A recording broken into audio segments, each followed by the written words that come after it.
What's up, everybody? Welcome to another episode of Yala, your thrice weekly podcast where we talk about the hottest news and the fittest people with a touch of what, Terrence? Good old humor, man. Good old humor, man. Today, I mean, whenever we have a guest, it's a special episode, but today is extra special because we first met our guests in 2016, 2017. Was it that far back? I think, it was that far back. And over the years, we have kept in touch. It's great to see her again, and we would like to welcome Natalie Dau, who goes by the title RockStarArms, who is a fitness professional. Yes.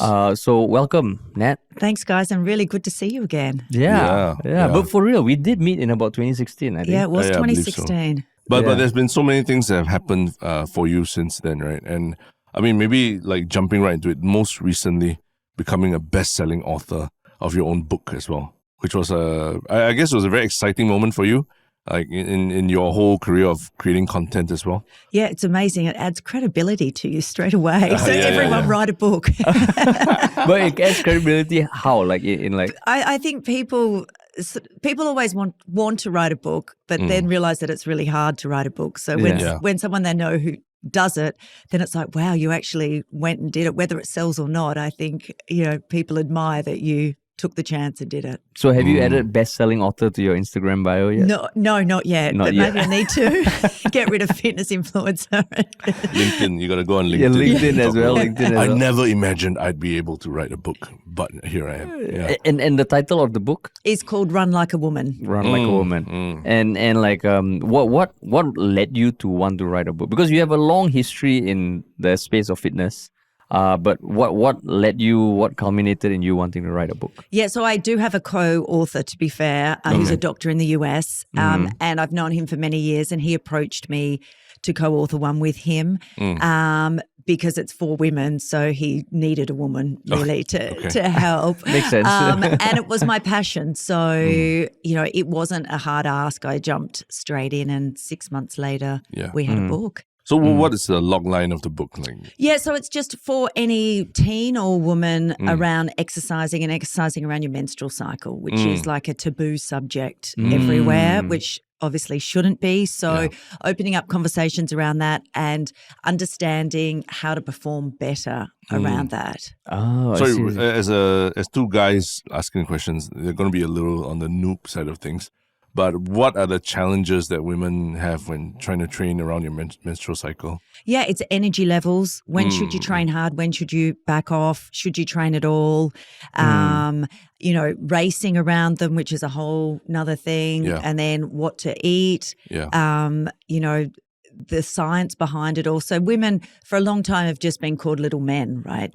With studies being done. So there's not a lot of scientific background on women exercising. That's why we wrote the book. Oh, and was it a topic that you were already interested in, or he was the one who came with the scientific? He came with the scientific. I've put my personal stories through it as well. And then there's training plans for people to follow in there if they've got no idea too. So, my 14-year-old daughter read it, and then, friends that are 40 have read it. So there's something for everyone in there. Oh, and your journey into fitness, I'm sure a lot of people know you. You've got a huge following. I don't know about our listeners. Chances are some of them have. But what is your overall history of fitness? And if you could just walk us through that. So I was a basketballer, a varsity basketballer, and then I went to uni and liked to party and would go out, come home at 3 a.m, set the alarm for 6, go for a run and head into work. So that was pretty much my 20s, but running was easy because I didn't have to think about it. And then did triathlons for a while, had a daughter, got into Spartan, so went to a couple of Spartan World Championships. Wow. Then got sick of doing that, decided to do short distance, so did some track, sort of 800, 1500, and then said, what is the furthest I think I can do that's opposite of doing track? And it's like, let's just go and run 100 kilometers and miss the marathon, just go straight to 100. And that's where my love of ultra running started. Because when we met you, had you already gotten into ultra running yet? Yes, I think. Oh, actually, no, 2000. 17, 16? Yeah, I think I hadn't actually hadn't, right? 'Cause I raced my remember- first race yet. I remember that's Wow. when you were only running like 18K in the Yeah. mornings Yeah. before going for the workshops that we were attending together. It was towards the end of that project. Yes, it would have been the year after, like 2018. I did my first one. You know, I was just laughing when you were just going through your resume just now because everything that you mentioned there, each item, you could write a book about just that Yeah. one item. Spartan World Championships, ultra marathons, triathlons, having a daughter. But it's like you just went through them like, oh, it's the most normal thing ever. Yeah, I like watching movies. I like eating popcorn. But yeah, like ultra marathons, like for those who like me who don't really know much about it, it's 100 kilometers. Oh, 50 and over, 50 and generally. over. Okay. Yes. Over how long a period? As fast as you can do it. Also, it's one go. It's not a Yes. Nah. Yeah. One go. Okay. Yeah. And like Singapore's a very small place, so I don't know how many ultra marathons it can host, but where do most people compete? Yeah, so I've only ever done one in Singapore, which was my first 100, and then generally Malaysia, Thailand. I mean, the US have a lot, but if you're living here, you're going over to Malaysia mostly. Yeah. Yeah. Wow. So it's trail running. I do road. I just did one a couple of weeks ago, which was my first trail one. But I do prefer road, just easier to switch off and go. I don't have to think about where my feet are going. I see. So you had not done a marathon before the ultra marathon? I did one in the end as a warm-up training run. Okay. Yeah. that Warm-up was it. training run. Yeah. So the People first like time, bucket list run a marathon. It's like warm up training run. so the first time you ran after more than 42 was the ultra. Yes. Wow. Oh, and like I remember when I first did the marathon, like I was running quite a bit, and I thought, oh, this will be a walk in the park. And yeah, because in my mind, if I run this pace for a long time, I'll cover 42. But I remember around a 30 plus mark, I hit the wall, which I heard everyone talk about, but I never understood until I hit it. So was it a similar wall for you on the way to 100? It was okay. My headphones broke in the first couple of kilometers, so I had no music, no anything for the whole time. And I actually thought about nothing for 100K. So wasn't solving world peace, wasn't, doing anything. Writing a book in your head. Yeah, it's just running aimlessly for the time. It was quite a bizarre feeling, but quite addictive at the same time. But just going back to how you started off, you were saying that you were a varsity basketball player, and then after you just started running, like even while starting your career and everything. What was running? What did running mean to you at that point of time? Like, why were you doing it? Like talking about running at 3 until working till late and then waking up and going for long runs. Why do you need to run even though your life was so hectic? I think it was just looking after myself. So it was like if I was out partying, I need to make myself feel better, and that was So it was a hangover cure. Yes, it was basically yes. Everything you're saying, I'm like, what? It's a That's when hangover I was cure. fun.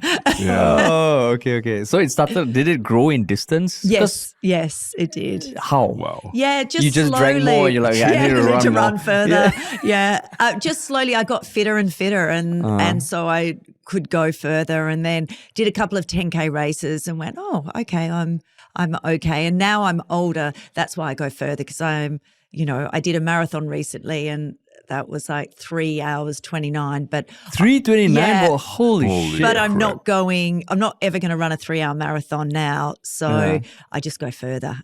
3 hours 29 is fast. Holy shit! Okay. That was how recent?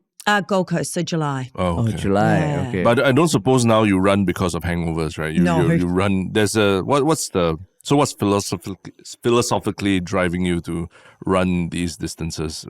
I think it's just become part of who I am. Oh, really? Yeah. So I don't think I just get up and go. I have a coach. I just do what I'm told, and I enjoy it. I see. Yeah. But is there is your husband and your kids or even your extended family, are they very into fitness and all as well? They're all very fit. Okay. Yeah. My husband doesn't run with me, or if he does, it's like 10Ks maximum. But no, they're and I grew up with a fit family as well, okay. so that helps. I think kids follow parents. Yeah. So I had a good upbringing. So what does a fit family mean? Like what did you guys used to do? So both my parents played basketball. I was always watching them play sport growing up for my memories. And now my dad's like still doing karate at 74 years old. My mum swims every day and goes to the gym. So they're still active. Yeah. So you're taught from a very young age that fitness is just part of a lifestyle. Yes. And not something that you pick up and put down or what.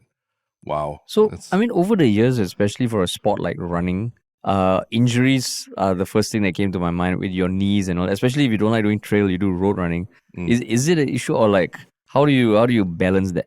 So I touch wood, have not had any injuries. I think it's shoes, getting the right shoes, doing strength work, and recovering properly. So people that just go out and run 10Ks every day and do the same thing are probably going to get injured. But if you have a program and recover properly and look after your body, and I'm boring, I'm asleep by 9:30, 10 o'clock every night, then your body's repairing itself. So, it's self-maintenance, definitely. Wow. And like, does running ever get in the way of your life? 100% it does. Yes. It gets in the way of me having a good time. So then how do you balance that? Yeah, I always stick to my plan, but, I'm pretty good now at, it's a priority for me. So will I go to a party? Absolutely. Will I get really drunk at that party? No, I won't if I'm running the next day. So it's all a balance. And yeah, it's just what I've prioritized in my life, I think. I see. Yeah. Right, you said that your whole family is very fit as well. So how do you like squeeze in time for family while also at the same time having to train for a big race coming up and all? So I generally will run anywhere from 4 a.m. to 6 a.m. Depends. But now school is back from summer break, so I will sort of go as soon as I get my daughter off to school. I see. So you're saying that you actually go while others are still sleeping? Yes. Oh, wow. Yeah. Oh, I see. Generally. So they're always in the morning, so then the rest of the day is free as well. Wow. Okay. So at what point did fitness start becoming like your professional life, your profession? So I was, in the corporate world for many, many years, moved to Singapore 20 years with a corporate. And what industry? Yeah, I was consulting. I see. Yeah. So moved up here for a role, to stay for 2 years, 20 years later. But after 10 years of that, I'd had enough, didn't know what I wanted to do, was already a personal trainer but not training anyone, and then found out that there wasn't really any content specifically for the Asian market. So decided to start a website and Facebook group and develop content around that, which then got a lot of engagement. And I never looked sort of for a job, to my husband's dismay, after that. I decided to stay doing that. And that was sort of when Instagram was taking off and, way back then. So looking back, like, why do you think so many people, why did your message resonate with so many people such that, I mean, you have a huge following, and Singapore is not a huge place, but that means that there are people overseas who are also following you and trying to see what you're doing here in Singapore. Why do you think your content has like resonated with so many people? Yeah, I think just because I keep it real, most of the photos are taken by my 14-year-old. So they're not overly scripted. I always try and keep it positive, but if I'm having a crap day, then I'll say I'm having a crap day. And, I'm a big one it's not to make people feel guilty about not exercising, but it's just to put some positivity around there about making small changes or, being entertaining, not taking myself too seriously, that's for sure. I'm not out there saving lives. I'm just running, So, if it's a bit of entertainment for someone, then great. But it is, I think it is inspiring when I see that a lot of times your photos are taken in places that I recognize in Singapore. And I'm like, oh, wow, ultra marathon trainer is training like right by the river where I, walk my dog or whatever, So in that way, it's inspiring. But do you ever think about, there are ultra marathoners like David Goggins and all, who take on a much more like, screw you, you're lazy, you're not getting a bit and all that. What do you think of that approach of like inspiring people? Yeah, I mean, I think it works for a lot of people. You know, he's got so many fans. Yeah. I think I would just be cracking up if I was yelling that into a camera the whole day, though. You know, so it's horses for courses. Some people need that inspiration, and other people just need it a bit more gently. I mean, as I said, I'm a personal trainer, but I could never train anyone because I would not have patience to train anyone. Okay. So I'm sort of a bit of David Goggins in there, but it's just kept inside. I was just going to say, is it your 14-year-old that ends up being the one? Hey, come on, take the pictures, run here, get over here. Yes, How get the right angle. Does she follow you around as you train, or? No, I mean, what 14-year-old wants to follow their mother around? She's off doing her thing. But yeah, you know, if I pay her enough, she'll take a couple of photos. But sorry, go ahead. So like I mean, the fact that you were qualified as a personal trainer and now you create content to inspire, like what is driving that? Is it because you think like everyone should have exercise as part of their life, or what is the message you're trying to get across? Yeah, I think it's number one, don't take yourself too seriously. Live your best life. So, you know, exercise is definitely in that. Eating better is in that. And mentally being well is in that. So if exercise can help you feel better about yourself, then fantastic. You know, I think everyone just wants to live their best life and live longer. But how do you square that with, you know, the sentiment of body positivity that, you know, like why should people exercise? Why can't people just be the way they want? When I look at it, I'm like, no, but I mean, it's still better to exercise. But then, so when I hear arguments like that, I'm like, oh, how does that make sense? But then also, everyone has a right to live. Absolutely. And then it becomes a culture war online, and it can get very ugly. So have you faced any, or what are your thoughts on that? Yeah, I mean, and luckily there's not a lot of, you know, I haven't had a lot of haters or anything around that. But I think, embrace all body types, but also I do talk straight that, you know, if you are obese, you are obese, call it out. And if getting fit is not a priority, that's okay, but own that crap. You know, just say it's not a priority for me. That's fine. You know, each to their own. It's your body. You do what you want with it.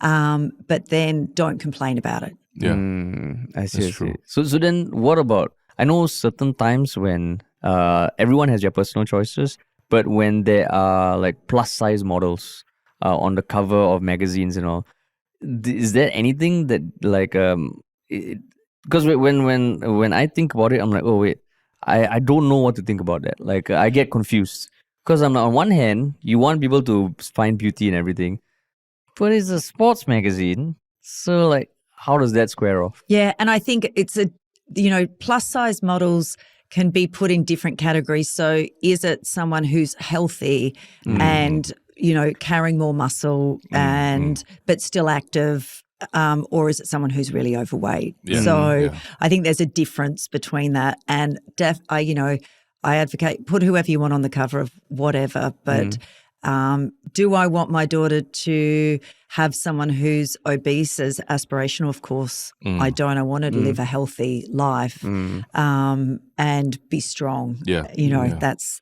the key thing. She's never weighed herself on the scales. Oh, really? So that's what we do in our house. No one gets on the scales. Oh, really? Yeah. Really? Why so? I don't want her fixated on a number at all. As long as she's that's healthy, great. moving, exercising, feeling good mentally, and then that's enough. Oh. Do you take the same approach for grades? Like number doesn't matter, you know? Yeah, a little bit. I'm a bit tiger mum, a little bit. Different. Yeah, the body you can see the difference. So the brain you can't, the brain you can't see, right? But I mean, you've lived in Singapore for what, like 20 years, right? Like how is it trying to live healthily in Singapore in terms of diet and availability of healthy food and all? Because we hear a lot of Singaporeans complain about, it's so difficult to be healthy here.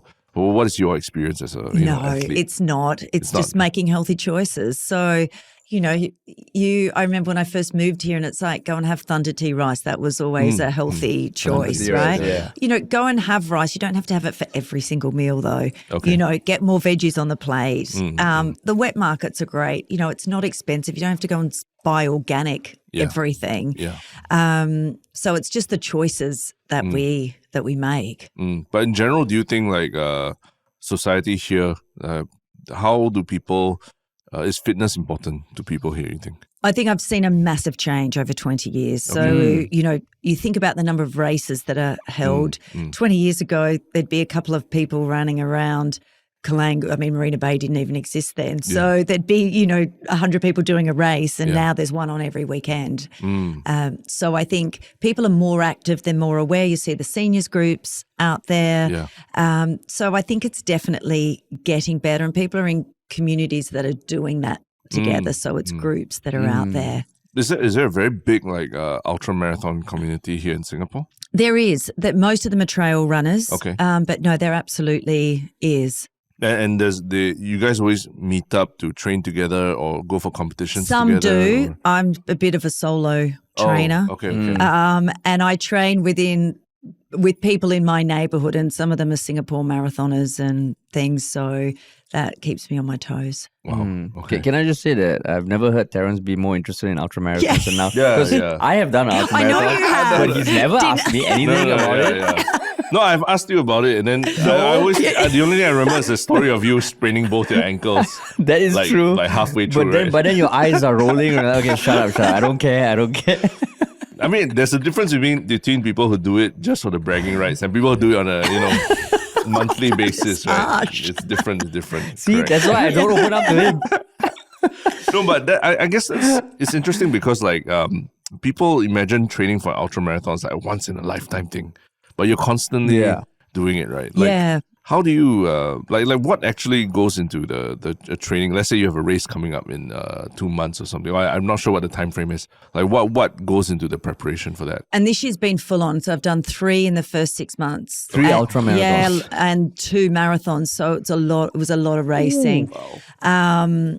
So I mean, my level of fitness is pretty consistent throughout the year. Okay. So even if I'm not racing, I keep it going and I don't stop training. Yeah. And then, I'll up it a month out and then 2 weeks before start cutting back and giving my body a bit of a break. So okay. smaller distances, just so you peak then at the right time. And do you work with you said you have a coach? Yes. So they help you kind of decide when to peak and when to okay. And it's for diet as well, or just training? No, we will talk about nutrition, especially on race day and what I'm going to do.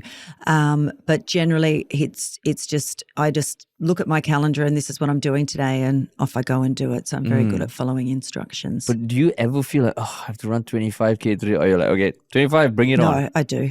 Oh, yeah. you do? Okay. Yeah, I do, especially when it's hot. The heat. But running early in the morning, like 4, that It's helps. okay, right? yes. But I mean, it was quite interesting when we had So Ryong on a podcast, and he talked about. I was quite shocked by how much weather conditions or whether his partner in the person you're sharing a room with snort in a bit the night before. Those things were affecting the quality of his race, But for you, what are the challenges on the day off or the night before an ultra marathon? So that get in the way? Always the races in Malaysia are always raw and ready, right? Okay. And I did a 200K race this year. Wow. 200 at one go. Yes. I don't even know how many days that takes. Is it how long? It was 30 hours. Oh my god! Yeah. But still, oh my god. Yeah. Okay. But for me, it's not so much about the sleep before. It's the factors when you're out there. There's always wild dogs. So I run with a stick a lot of times because you can easily be surrounded by by dogs. Wow. My recent other one in the trails, there was wild boars that were running around, snakes.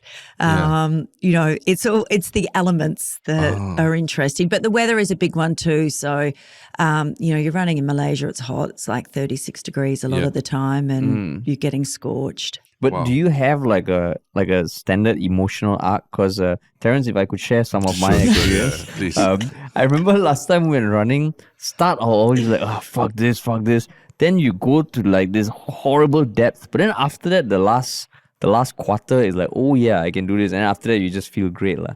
And it was pretty standard even when I was training. Is it the same for you or like? 100%, and it can happen anytime. I remember in the 200K race, you weren't allowed to have headphones or anything. Oh, you're not allowed? No, that most ultra races don't allow you. But you have to run with your phone for safety. And I FaceTime my husband. I'm like, what the hell am I doing out here? I'm quitting. That's it. I'm done. He knows me too. Just get to the next water station. Just get there. I'm like, no, what am I doing with my life? This is it. And he knew that if I didn't finish it, I wouldn't be happy. So I finished it, but there's definitely lots of ups and downs. And by the end of that, I was having hallucinations walking in the middle of the road. So it was quite an experience. But have you ever like quit like halfway? in Never. the race? Wow. Never. Even training runs and all. Never. Because I'm trying to imagine like your husband when he gets a phone call and you're like, oh, I want to quit. He's like, come on. That's what he said the last Maybe he's 200 like watching a kilometers. movie. He's like, yeah. You look great, honey. Keep going. Because I'm like, yeah, if you've done 100, 200, then what's this? You never stop. Yeah. It's like, okay, it doesn't even need to. It's just, maybe it's not even, he just plays a recorder. Yeah. Yep. Next water point and all. So it's, never quit. Yeah. Yeah. And what is the core at that? Like, is it because, like Jerry Seinfeld was famous for saying, don't break the chain. You just write a joke every day. And the longer the chain gets, the harder it is to break. So that was his philosophy. Do you have a philosophy that? Yeah, it's regret. I know I'm going to regret it if I do it. So for me, I'm choosing to be out there. No one's making me do this crap. Yeah. And so it's my choice. So suck it up, get on with it, just do it. Yeah. But is it the accolades that come with it, the medals, I mean, like that as well? I've won all of them that I've done now, and I haven't had 1 cent of prize money, so it's not for the cash. Ultra runners don't get paid to run. So it's not it's a block of wood trophy or maybe a watch if you're lucky. So there's no like pot of gold at the end of the race or anything. It's really just like self-satisfaction. being the best. Wow. Yeah. Even the highest tier, like the ones in Death Valley and stuff like that? So no, there's generally no cash. There's no Very cash. rarely Wow. is there cash at the end of an ultra race. In fact, you probably are paying more to be there and everything. Absolutely. But there are some superstars of the ultra marathon. Yeah, like Courtney Dauwater is I know Scott fantastic. Jurek at some yes, point. yeah. But they're not, not getting paid. There's no tens of thousands of dollars of prize money. They probably have an ambassadorship or sponsorships that sustain that. Yes. Wow. So then like how at what point, because you said at one point it became your career, right? But at what point did you think that, okay, this is your thing that you want to do for the rest of your life? I think when I did my first one, I'm like, okay, this is pretty cool. First one meaning First like 100. first Yeah. 100. Okay. Yeah. And thought, okay, I can keep doing this. And then it's matching in with what I'm, with the content I'm already creating and adding to my story constantly. So I feel like there was some credibility around it rather than just, telling people what to do. I'm out there doing it myself. So that means it's almost like it added like another pillar to the brand. Right? Yes. So Yeah. then stepping back, at what point did you see building this brand like your thing, like your profession, not just the running, but at what point did it become like, okay, this is what I'm going to be doing for the rest of my life? Because even for us, creating videos on YouTube, after a while, there's a bit of burnout. Yes. And stuff. And you've got to, and I'm constantly thinking what's next because people are going to get bored of looking at my stuff. So what's the next challenge I can do? What's going to keep it interesting? So that's when the book came into fruition. Yeah. And what is my story? I think we're all just trying to tell stories. So I think I fell into it accidentally. And with the whole social media thing, the RockStarArms, that was a joke that stuck. It was never, I feel like such a tosser telling everyone my why? handle. A friend's like, oh, just call yourself RockStarArms, okay? Yeah. Because it is a bit self-indulgent. Yeah, it is. I sound like an idiot, and I'm so embarrassed by it. No, But I can't change it's a great it. name, though. Yeah. It's a great way to just people remember straight away. Yeah. Right? Yeah, they do, but it's like, oh my God, what's your handle? Yeah. So, and you can't, once you got the blue tick, you can't change it. So you can't I've change it tried once you so got the blue often. tick? Yeah. Oh. I would have changed it if I could. Yeah. So I think, that started building and, and I haven't chased anything. It's just sort of come. So I'm sure it would have been much better if I actually had a business plan behind it. But right now, are you do you have people that work with you for the brand? Solo. Solo all the way. Don't trust anyone. Oh, really? Well, it's like how you do your ultra marathon training is solo, right? Yes, You just yeah. take it on yourself. But does it get to you the pressure of okay, you are your brand. If you want to take a day off, your brand takes a day off. Exactly. Yeah, it is. And so that's why I think as any creator and any individual creator, you got to be thinking what's next, right? And there's only so many things you can post on social or whatever. So how do you want to make an impact in the world and what do you want to do? So I think for me, that's the next step as, I'm thinking about next year and what I'm going to do and how does that add to my story and where are there opportunities from that? Sure. So talking about names, like the name of your book, Run Like a Woman, I can sense a bit of it's like Run Like a Woman. There's a bit of you're standing up and saying something was it inspired by something that people were saying before or what was behind the name? I think as a female, you're always judged. And so as an I'm not a 40 kilo ultra runner like a lot of people are. So you're standing on the start line and people look at you and go, oh, she's older and she's maybe a bit more muscular. So she's going to do shit. Yeah. And then, so you're judged constantly by males and females, I think too. And then at the end they go, oh, wow, you're so strong. So the narrative changes when you cross the line first and they're like, oh, okay, I didn't know that's what it could be. So the Run Like a Woman was just to say embrace who you are because you can still do amazing things, but understand your body better and how to do them. Got it. Because there was a movement towards Run Like a Girl, right? Yes, correct. It was a Nike commercial or was it? Yeah, I think it was just I don't think it was Nike. It was, it was another brand. Right? They got all the top female athletes and it was a hashtag throw like a girl, run like a girl. Yes. Yeah. Okay, so this am I right to say that for you the woman thing is a bit more like what you said, they think of you as slightly older and all that, and that's what you wanted to get across. Yeah, I just wanted for anyone at any age to embrace who you are and own it and just do what you do. Yeah. So now on Ultras, do you carry a bag of books so that when you finish first, as they're running, here's your book, here's your book. You fucking judged me before. Here's a book for you. It's got to be at the finish line. Yeah, finishing line. So she runs with the books, and then David Goggins style. David Goggins style. I don't run with a boat. I run with books. My book.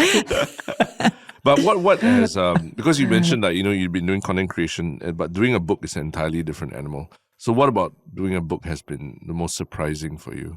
Yeah, I think just the process. It was a real learning process. And it's made me want to do another one now. So I definitely want to do one solo. Okay. And, books, you're never retiring off the back of a book. I don't think they're making anyone millionaires. But the process of was really, really good. And I think just seeing it printed and out there has been really, for me, self-satisfying. But the process, what about the process was a learning experience? Yeah, I think you've got to be disciplined. Okay. So you have to get there and you have to write because you've got deadlines. There's an editor waiting for it. And what I thought made sense, they didn't necessarily agree with. So what you think your voice is may not be the right voice for the book, so they may change things slightly. So that sort of was surprising to me. Is there any example of what you thought was, this is authentically me, but then you got feedback maybe this doesn't work for the book? Yeah, when I was putting my stories together and then they sort of changed them up a little bit, it's well, that's sort of how I wouldn't speak. Okay. But maybe it's better in the book written that way. So I see. think it's just personal biased, and you've got to step away and take that emotion away. Okay. But what was the process like? You said the guy came to you with the research, and then you found editors or a publisher, or Yeah, so then because he'd written 14 books before this one, okay. so he had all of that lined up. And you which knew was of him great. before, or no? Yes, yeah, we'd met years ago in Jakarta at a conference. Okay. So for me, it was a really easy process. I highly recommend writing a book with someone who's done it before. So I just had deadlines to meet, and then went through the book as a female. We went back and forth, and I fought for a few things. Other things, like any partnership, you got to let go. But fight for the important things. And then that was it. And has there been any you mentioned the self-satisfaction? Has there been any moment in post the release of the book that you really remember fondly?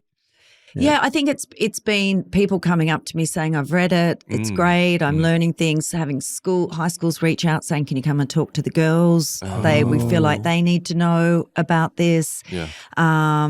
Coaches saying, this has really opened my eyes. I feel like male coaches can have a conversation now with the females I coach. That makes sense, yeah. So I think it's just opening the conversation up. And do you feel because you have your own kids and you've gone to speak at schools and all, how are young people thinking about fitness these days? Do you feel like there's a much shift towards people being more aware and trying to understand the psychology behind being healthy and all?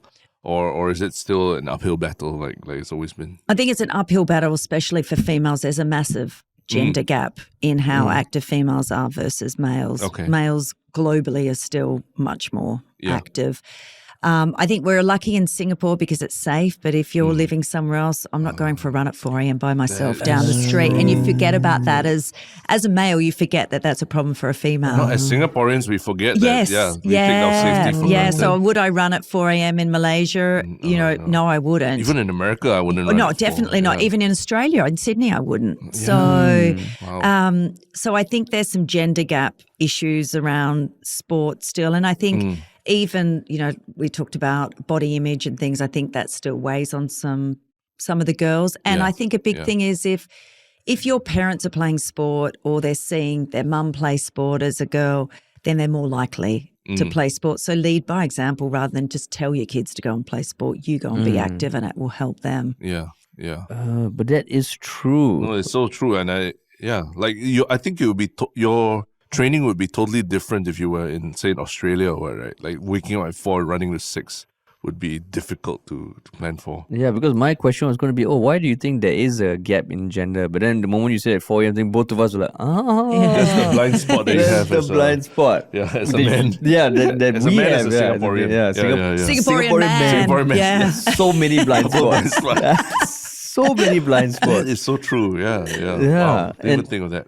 And I mean, like the next book that you want to write, is it also going to be research based, or do you already have a few topics in mind? No, I want to tell other people's stories. So I would love to write a book on women in sport and interview people about their stories. I want it to be a bit humorous because, it's got to be entertaining, but about their struggles and how they overcame something so it's relatable for young girls or older women or whoever it may be. Yeah. And one thing in the content creation space in general, and I'm assuming even in the fitness space, you have the positive content and all, but there's also the dark side of it. And I mean, I have heard about the wellness industry, the fitness industry getting it gets, how you say, very polarizing when it comes to opinions or coming up with workouts that are. I think there was a controversy a couple of years ago about someone. Oh shit, I can't remember. But basically, what are some of that side of the wellness space that people don't know about? Yeah, I mean, everyone wants a magic pill to lose weight, right? And it doesn't exist, but you can buy skinny tea with an influencer promoting it, or this workout's going to get you abs in 6 days or whatever. There's still plenty of that stuff out there. And really my thoughts on it are, if it gets someone moving, then who cares? Scroll on if you don't want to watch it. But if that actually gets someone off the couch, then let them go for it. But I always say, look at people's credentials. If you're going to follow a workout, make sure they're qualified. Look at their content, because if they're genuine, then they're not going to be promoting these products that promise you're going to lose 10 kilos, in 2 weeks. But do you think the creators have a responsibility to share content that actually is backed by stuff, or do you also think that everyone has a freedom to share? I think everyone's got a a freedom to share whatever they want. I think it's a personal ethical issue. So some people, I would never do it, but then other people, you know what, if that's what you want to do and you can sell it, then buyer beware. But for you, like your partners and endorsements, generally it's around fitness equipment and even like shoes and things like that. But would you, like, let's say someone comes to you with some magical slimming tea or something like that, and would you consider doing endorsing those things? 100% no. No. Yeah. And it's like Shein approached me, right? And I was like, my 14-year-old's like, you cannot do that. She's your manager. That's not on brand. It was like, absolutely not. It's not, I'm not retiring off the back of a couple of posts. So for that to wreck your brand, so not worth it. Because there were a few influencers who went to China, to the Shein factory, and they posted very positively about it. And there was a lot of backlash. And they all came out saying, they weren't aware of the human rights issues, and the officers were all great. But it was clear that there's an expectation that, okay, if you're backing a brand, you need to be conscious of that.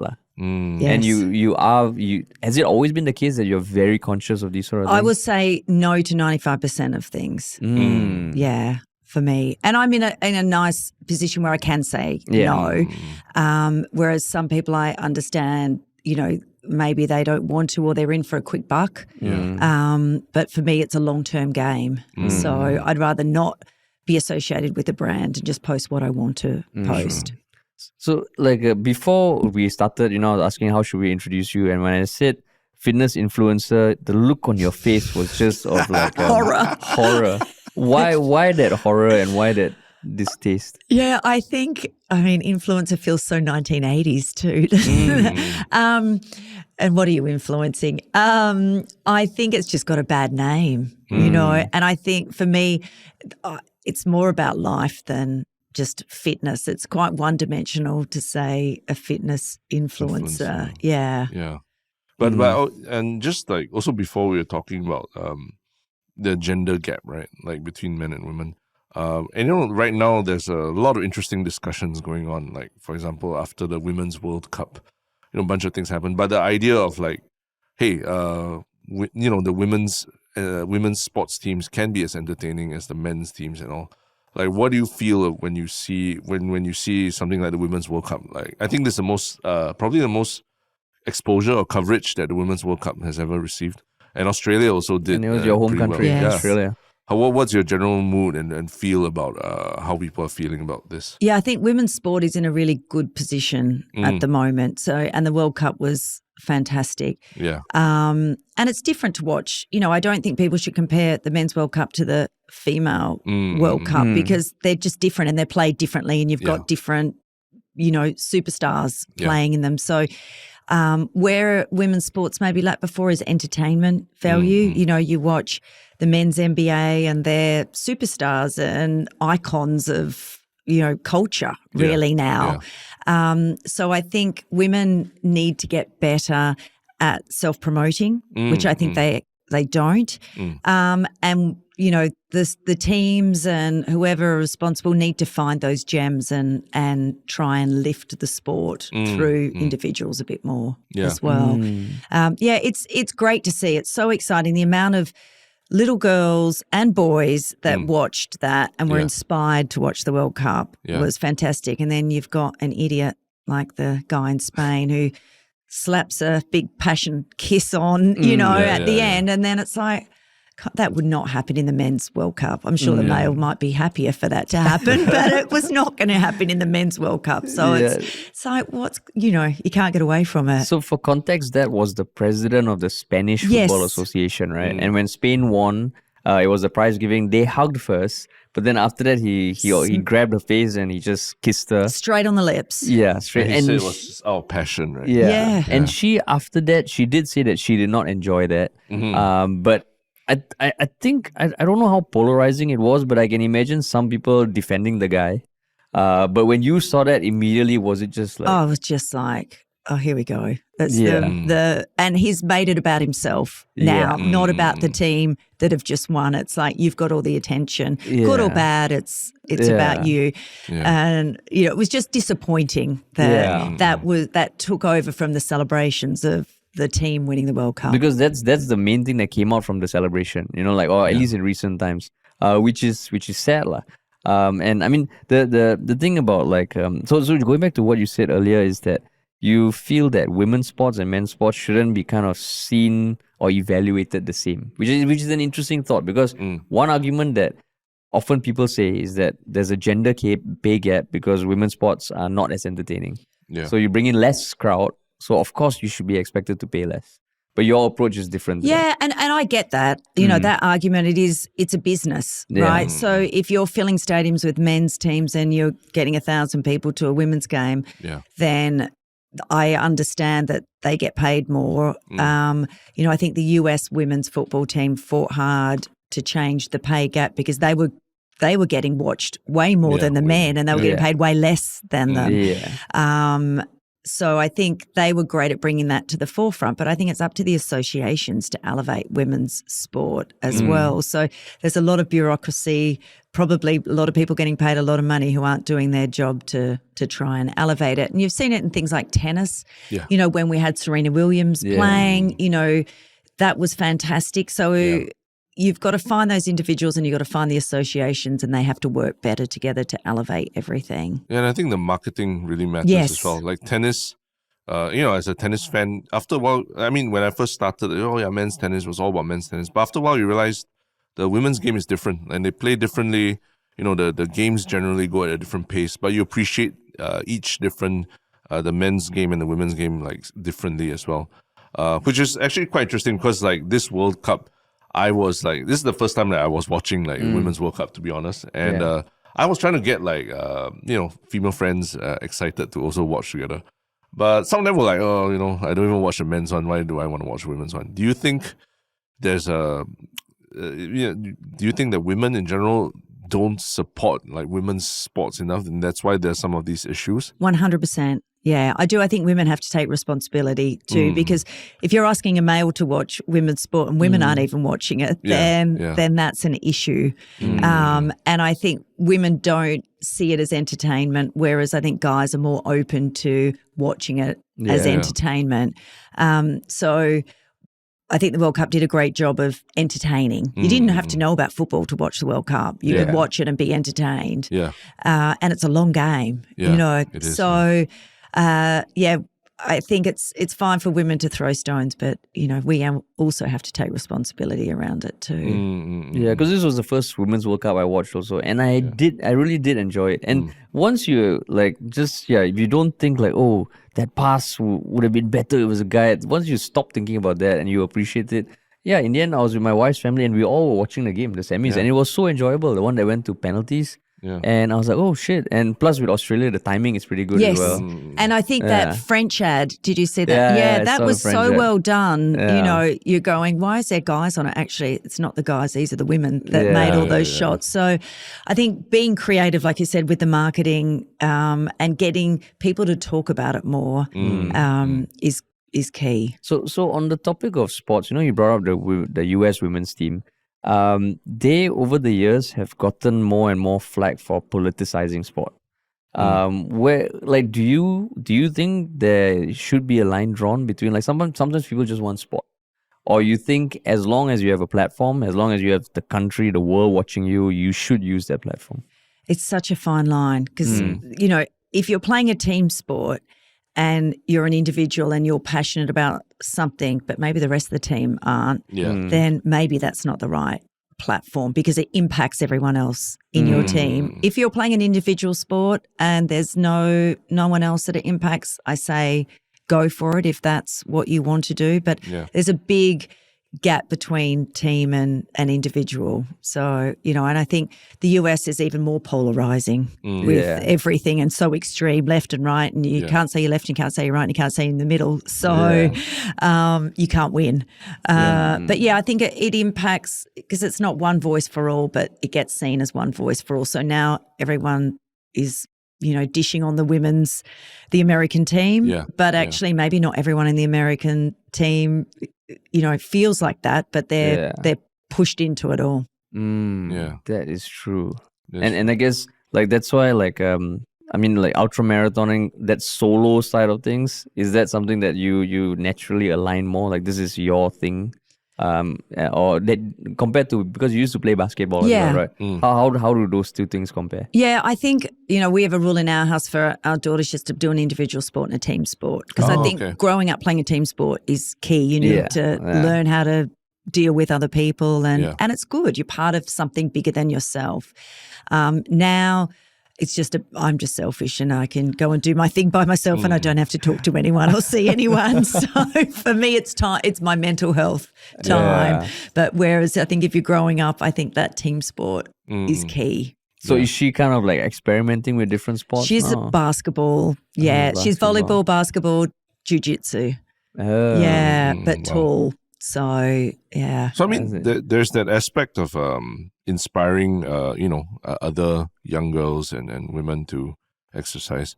But there's this other aspect that I think is also quite interesting, like as a parent as well, you know, raising children while pursuing your passion and your dreams. Like, what have other parents or other people have said about, like, how do you do this? Like, what kind of...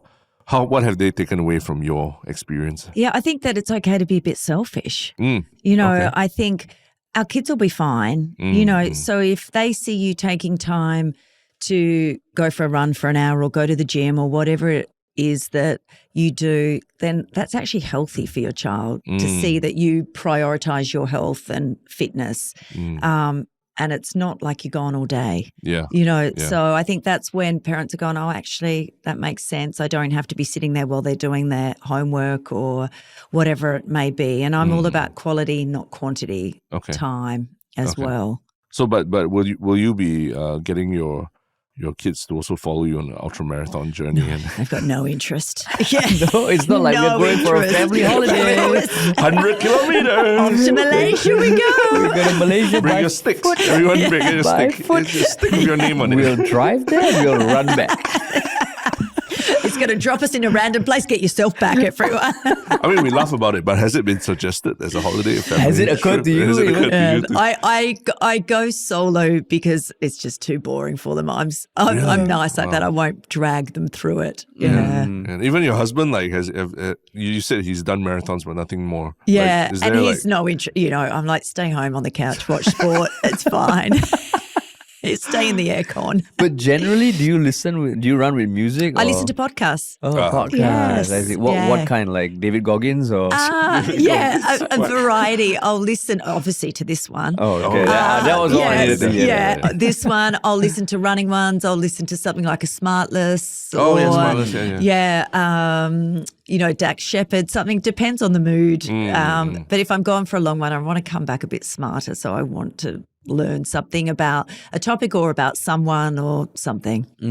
So how do you see your fitness journey evolving as you get older as well? Because I mean, beyond a certain point, your body does start to, you know, slow down and like that.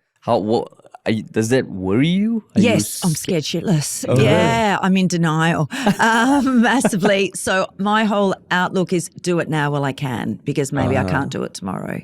Wow. So I think we get to a point where we go, oh, I should have done that like 10 years ago when I could have. So I'm like, I don't want any of those regrets. I'm just going all in hard. So I want to keep pushing the boundaries, maybe do something crazy next year. Like what is crazy? Maybe like 1,000 kilometers from Singapore to Thailand, maybe. Raise some money along the way, do something like that. So try and just get out of comfort zone and that's a big thing for you to always be getting out of your comfort zone. Yes. Yeah. Why? Because I think we've got such a good life here. and you know, everything's clean, everything's nice. So that's why I like racing in somewhere like Malaysia in the middle of nowhere, because it's raw. You know, you're filthy, you know, you're going to the toilet in the bush, whatever it may be. It's like you're rough and ready, and it's nice just to embrace doing that for a change. Because I mean, if you want wild boars, you can just go to Punggol. Yes, not the size of cows though. The one I saw. Oh, really? Yes. Oh, they were that big. Yeah. But I was like, yeah, what can be crazy for someone who runs 200-kilometer marathons? Like, I mean, ultra marathons every couple of months. Like for me, like I was going to do like a movie marathon, and that's like crazy. Really, like, you know, like watch 30 hours of movies in a row. But like, wow. Maybe for that, Nat would be like, oh my God, I can't imagine I know. how you You'd do have it, to give me a Terrence. lot of candy and chocolate for that. Terrence is an endurance athlete.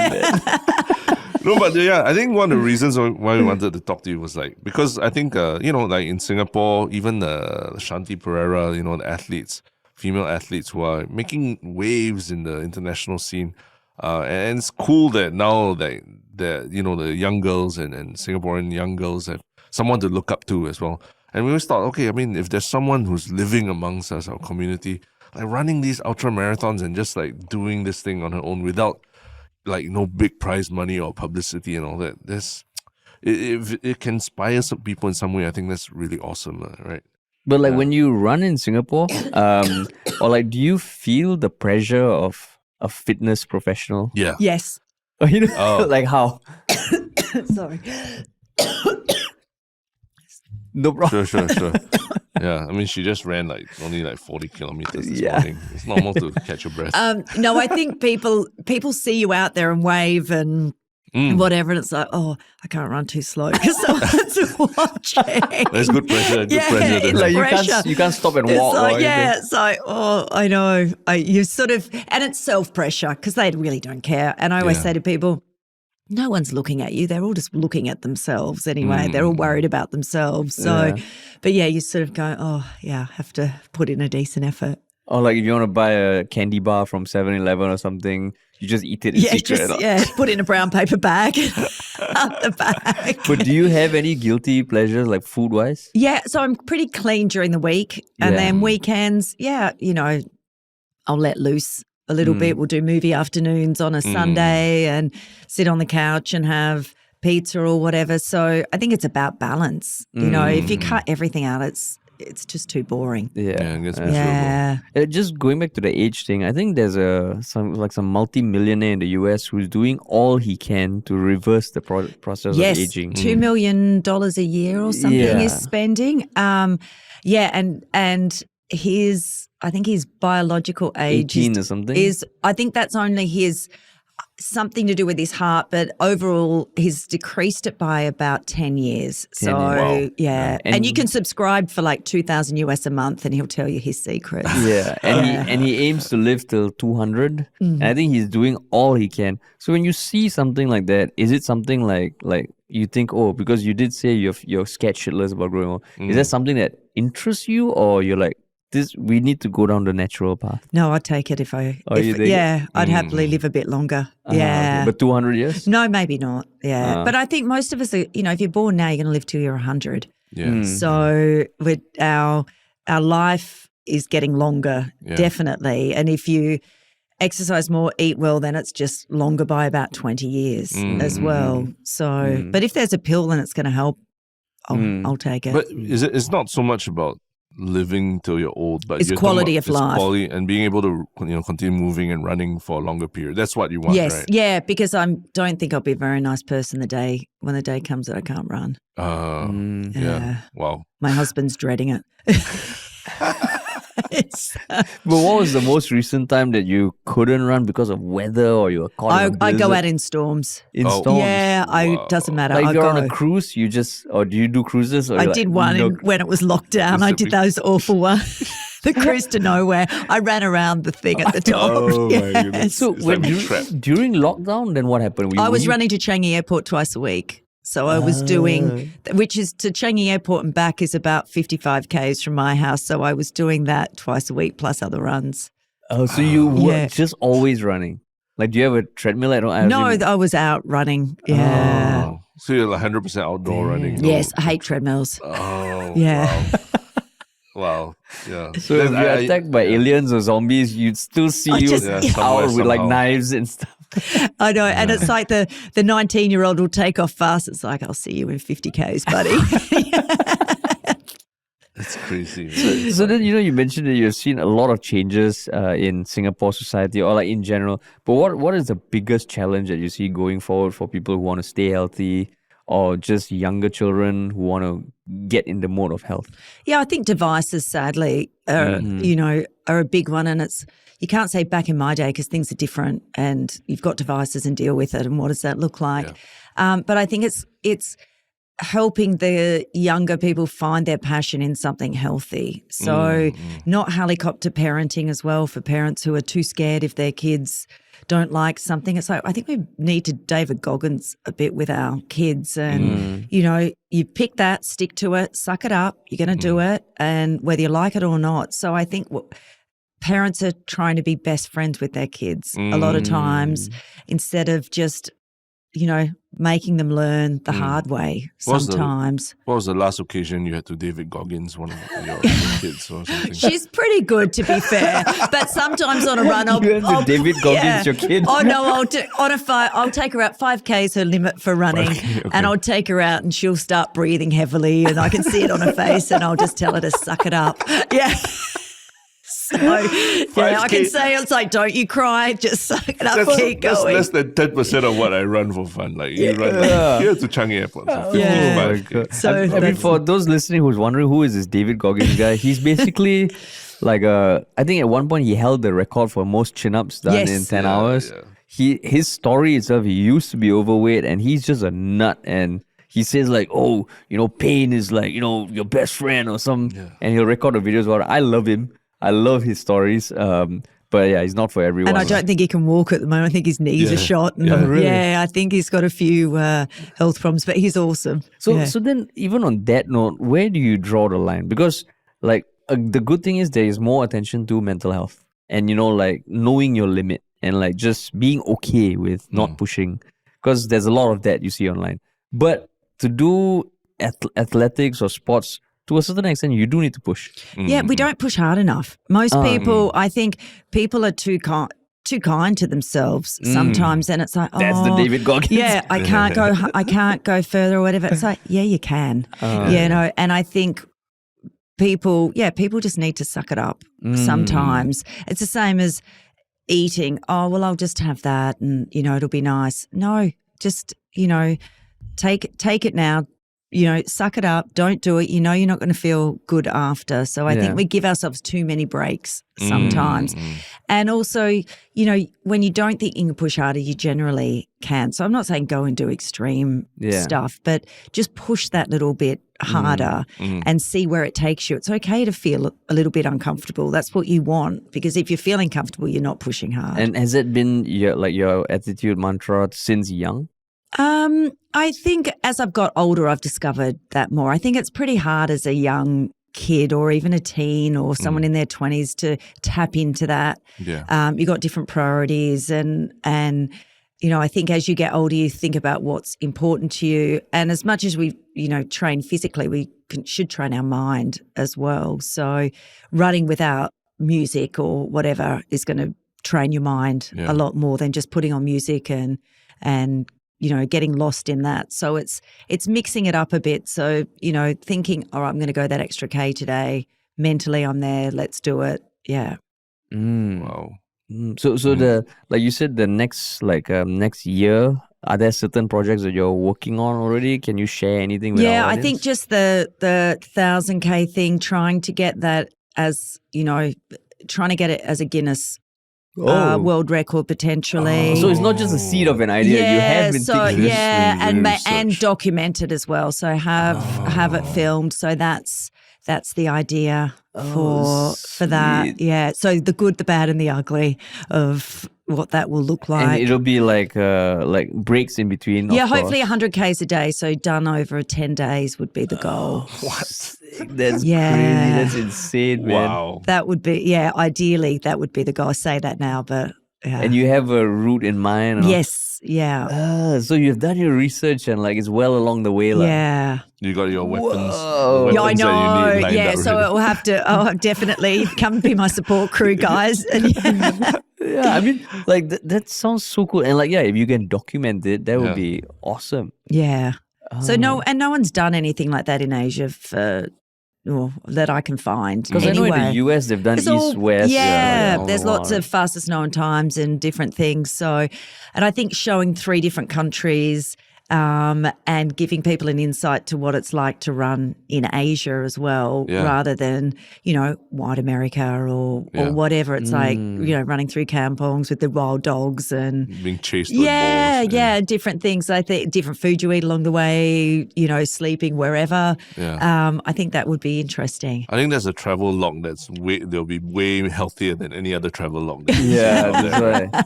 Like come like eat rather than eat 100 foods in Malaysia, just Yeah. run 100 kilometers in Malaysia. So do you see like Wow. those articles where people write, I walked the 100K route in Singapore and it changed my life. Are you like, oh, Yeah. please? I mean, I am good on them for doing it. It's whatever floats your boat. I'm a supporter of Anyone who's anyone doing anything. Yeah. Also, have you run like the 2.4 kilometers in Singapore? Like you Not tried for a it? long time. Okay. Yeah. But do you know generally what your time would be around? So I did a 4.6 on Sunday, and that was 19 minutes. 19. So 4.6K, yeah. 19 minutes. Oh, wow. Ooh. That's Wow. like already nine Minute minutes pace already, each yeah. for like halving a 4.6. Yeah.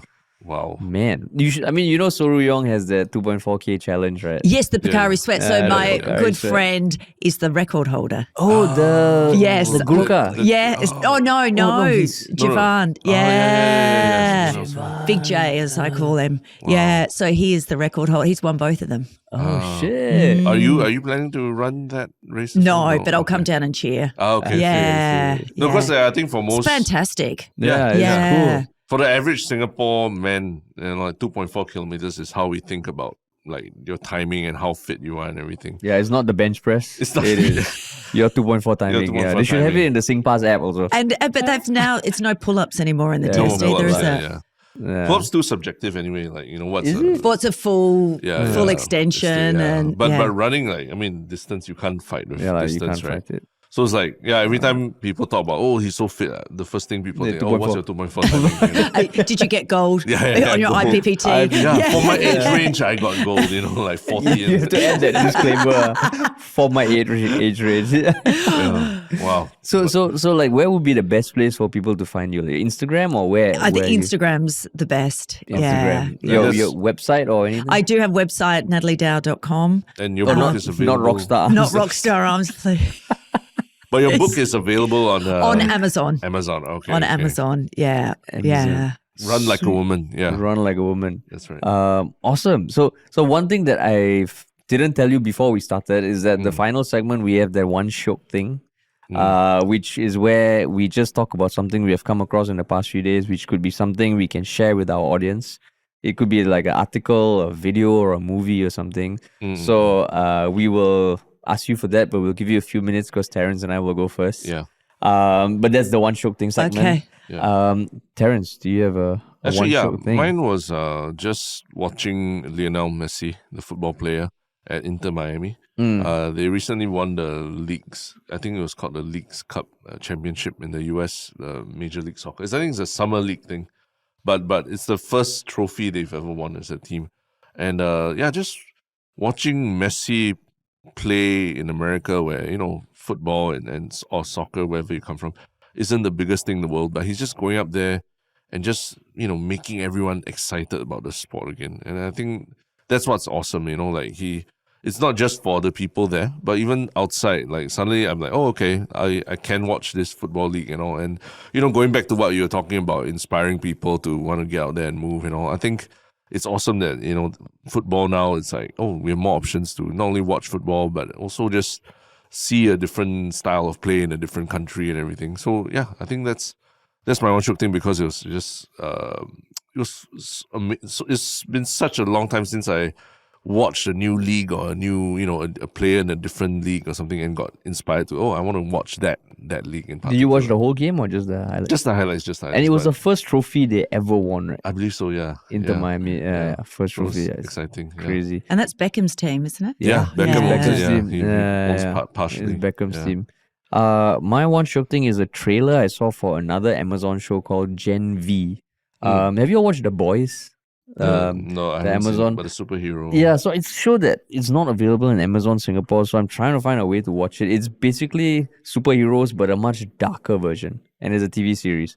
It's when like superheroes go corrupt and stuff. And Gen V is a spin-off from that about the high school version of it. So same thing, it starts off like superheroes, but by the end of the trailer, it's like it's just messed up, dark shit. Like it's like X-Men gone wrong. So it seems like I want to get my hands on that show somehow. I hope it's available in Singapore. But yeah, it looks cool. But you've watched The Boys? No, I haven't watched The Boys. I've seen clips, but and it looks awesome, and I've heard so many good things about it. But I also don't want to just download it or stream it. Okay. I want to find a way to watch it like legally. I mean, it's not on Amazon. It's not Amazon Singapore. Oh, strange. Yeah, it's not on Amazon Singapore. Okay. So yeah, but it seems cool. A bit Joker-esque. Yes. And because you watch X-Men and like Avengers and all that feel good stuff. I'm over that shit. I want something darker and more gritty.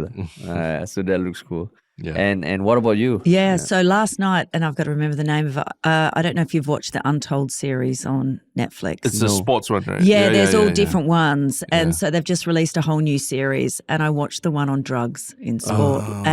There's literally one guy who wasn't even a doctor, who was behind the biggest drugging of steroids of Olympic athletes. Oh, really? Yeah, from this little tiny sort of shop in San Francisco, and he was behind Marion Jones and all the baseballers, Miami Dolphins. Wow. Yeah, and so it's telling his story, and then they've got the athletes on there as well. But it's just this one random guy that had a supplement company that sort of turned into performance enhancing drugs, and then he turned it around and then helps WADA detect drugs now, because he came up with something that was undetectable. Oh. It's really good. So did he get in trouble first? Yeah, he went to jail. Oh, he went to Yeah, jail. but it's a really, really good Untold. Yeah. And it's a one episode. One thing. episode, yeah, like an hour, 10 minutes or something. But the Untold documentaries They're are great. pretty good. Yeah. The storytelling in them is fantastic. Is it just like sports or everything? It's sports, but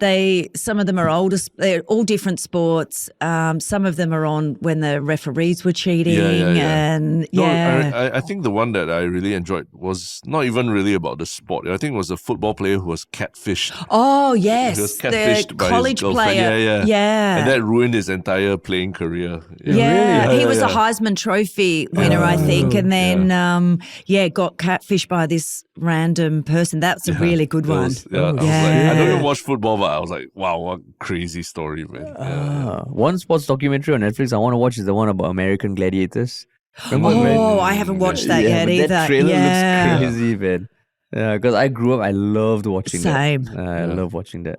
But cool. Thanks so much for joining us, Natalie. Thanks, you, guys. Thanks for having me. Hopefully, your message gets out to more people, inspire more people to run and to wave at you while you're running to keep you faster. And for real, like once they have plans for that, just come back on, tell you just share your plans for the 1,000 km or something. Yeah. That would be awesome. I will. Man. Thanks. Yeah. Awesome. Cool. Thanks so much, Natalie. Thanks, guys. Okay, and thanks everyone for listening.